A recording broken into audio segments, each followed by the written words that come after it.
Hello दोस्तों, मैं अक्षय स्वागत करता हूँ आप सबके अपने यूट्यूब चैनल लर्निंग गुरु पे। तो दोस्तों, आज के वीडियो का टॉपिक बहुत ही ज़्यादा इंटरेस्टिंग है क्योंकि आज हम बात करने वाले हैं बहुत ही इंटरेस्टिंग टॉपिक बुक कीपिंग और अकाउंटेंसी के डिफरेंस के बारे में कि एक्चुअली इन दोनों चीज़ों में क्या डिफरेंस पाया जाता है। तो ज़्यादा टाइम नहीं लूंगा, जैसे मैंने आपको डिस्प्ले में दिखा दिया हो कि आज हम क्या बात करने वाले हैं। एक बार वापस मैं उस स्लाइड पे ले जाता हूँ जहां पे हम आज कवर करेंगे बुक कीपिंग और अकाउंटेंसी के डिफरेंस के बारे में, क्योंकि बहुत सारे लोग बुक कीपिंग और अकाउंटेंसी को एक ही मान लेते हैं। आज उन्हीं का कंफ्यूजन दूर करूंगा मैं पूरा और मैं ये गारंटी देता हूं कि आज के बाद आपके दिमाग में बुक कीपिंग और अकाउंटेंसी क्या हो जाएगा, क्लियर हो जाएगा। तो वीडियो चालू करने से पहले मैं आपको कुछ बातें बता दूं। कुछ बातें में क्या बातें हैं सर? सबसे पहली बात बेटा यहां देख लो, ये पूरा का पूरा अकाउंटेंसी है। ये जो अंडा है ना, ये अकाउंटेंसी है और अकाउंटेंसी का एक पार्ट ही क्या कहलाता है? बुक कीपिंग कहलाता है। ये बात अपने दिमाग में पहले बिठा के रख लो, फिर डिफरेंस बहुत आसानी से समझ जाएगा। मतलब सबसे इंपॉर्टेंट क्या होता है? अकाउंट। उसके बाद कम इंपॉर्टेंट क्या होता है? Book keeping. अकाउंटेंट का ही हिस्सा, अकाउंटेंसी का ही हिस्सा क्या है हमारा? ये बुक कीपिंग है। अब बात क्लियर हो तो आ जाओ इधर पर देखते हैं। तो सबसे पहला पॉइंट मीनिंग है और बोलता है बुक कीपिंग का मीनिंग और अकाउंटेंसी का मीनिंग। तो it is concern with recording and analysing the business transaction. Business transaction को क्या करना?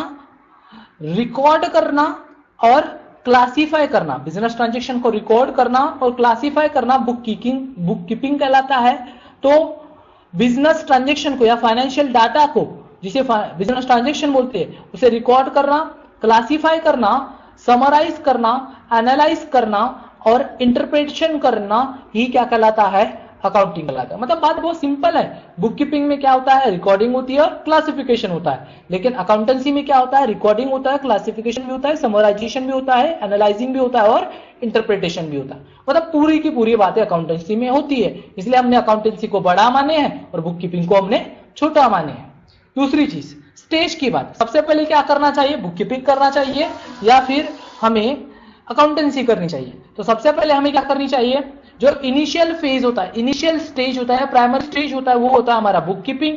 और जो दूसरा होता है वो होता है हमारा क्या? सेकेंड स्टेज में क्या आएगा हमारा? तो अकाउंटेंसी। तो यहां जैसे लिखा है book keeping is the primary stage of in accounting. और ये क्या होता है? हमारा बेस होता है। अकाउंटिंग का क्या है? ये बेस। तो सेकंड जो है हमारा स्टेज, वो क्या होता है? अकाउंटेंसी होता है, जहां हम एनालिसिस करते हैं और इंटरप्रिटेशन करते हैं, जैसे मैंने आपको ऑलरेडी बता चुका हूं। दूसरी चीज, ऑब्जेक्ट क्या होता है?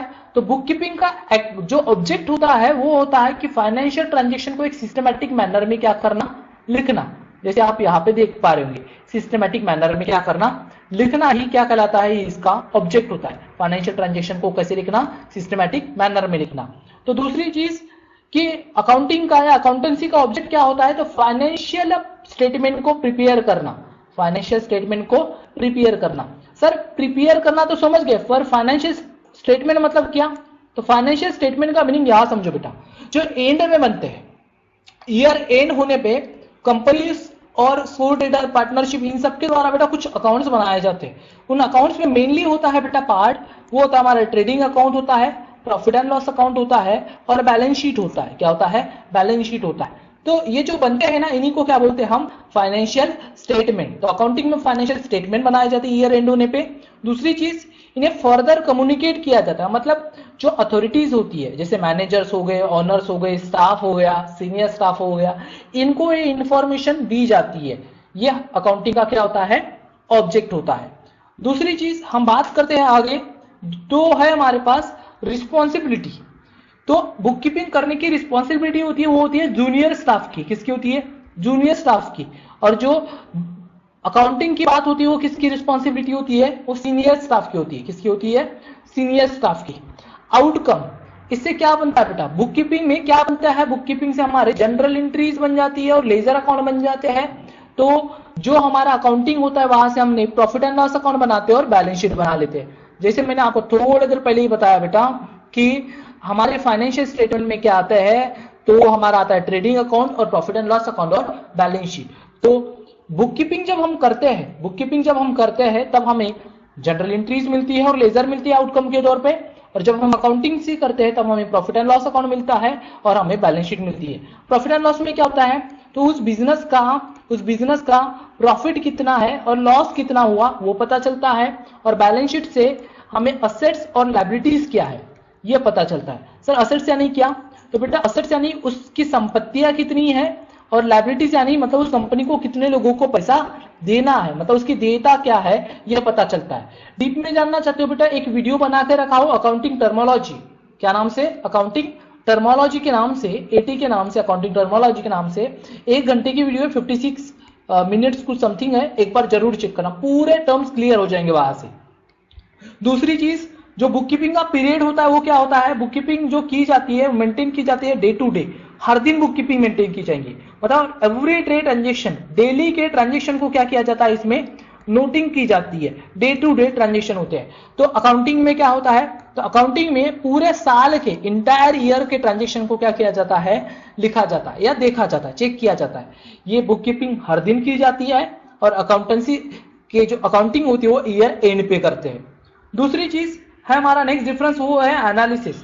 तो बुक कीपिंग में एनालिसिस किया नहीं जाता, बुक कीपिंग में एनालिसिस नहीं होता है, बल्कि अकाउंटेंसी में एनालिसिस और इंटरप्रिटेशन ऑफ डाटा किया जाता है और उससे क्या बनाई जाती है, कुछ रिपोर्ट्स बनाई जाती है। ये मेन चीज है कि बुक कीपिंग में एनालिसिस की कोई जरूरत नहीं होती, does not required any type of analysis, और यहां पे एनालिसिस किया जाता है, इंटरप्रेट किया जाता है और इसके आधार पर क्या बनाई जाती है, रिपोर्ट्स बनाई जाती है।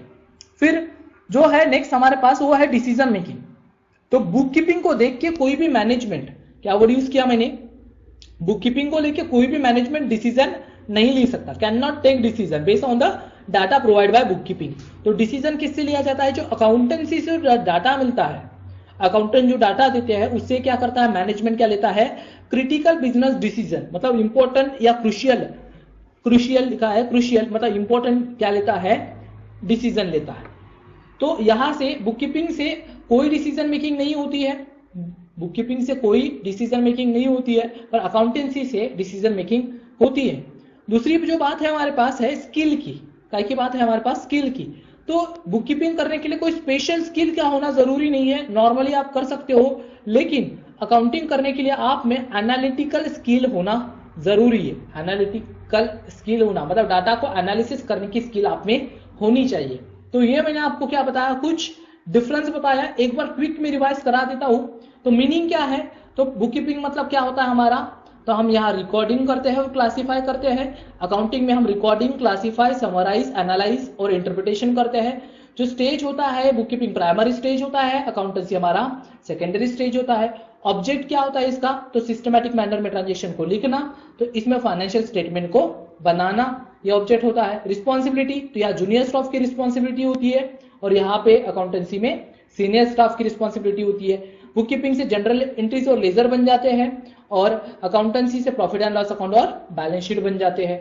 जो बुक कीपिंग होती है वो डेली करनी पड़ती है, अकाउंटेंसी ईयर पूरे साल के लिए करनी पड़ती है।